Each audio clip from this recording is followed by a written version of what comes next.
泰国东部的暹罗湾浮游生物大量生团，造成海内底的鱼仔、蛤蟆无开死规堆。这片海即马是臭摸摸，沿海有一寡饲蛤蟆的养殖业者损失惨重。科学家表示，有可能是因为温度升高，才会造成浮游生物大量生团。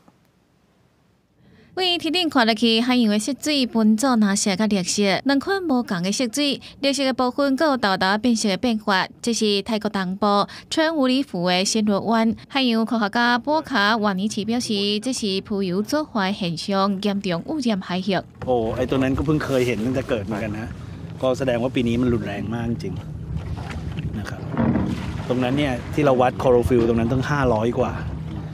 ปกติเราก็ไม่เคยเจอเราก็เจอ50 100 120อะไรอย่างเงี้ยครับ浮游做化现象是浮游生物的大量脱水，会消耗海中的营养甲物质，正做绿色。但是欠光照死亡，会沉入去海内底，家己分解。严格分解过程，嘛吸收海内底的酸素，造成欠酸素，正做咖啡色。海内底酸素量低，对影响海洋生物，造成鱼甲有壳的海产大量死亡。暹罗湾当地沿海260外个淡彩有壳的海产养殖区，都有超过80%因此死亡，气味真臭。น่าจะเสียหาย100%นะครับตรงนี้นะเนี่ยพอเขย่ามันก็หล่นเนี่ย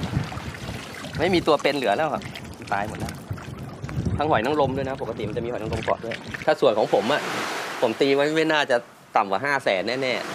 ๆเพราะว่าไม่ได้มีแพนี้แพเดียว根据泰国渔业部2021年统计数据，春武里府每一档会当生产2086吨的蛋菜，价值差不多100万美金。严格做化现象，和养殖业者损失真重。暂时海洋科学家观察到，在2019年到2020年，性影现象造成火化甲海水温度升高，浮游生物嘛大量脱水。科学家正在研究两件代志是毋是有因果关系，嘛希望透过研究预测未来浮游生物的脱水，和养殖业者了解收海产的上好时间。我是新闻台是董炳玉。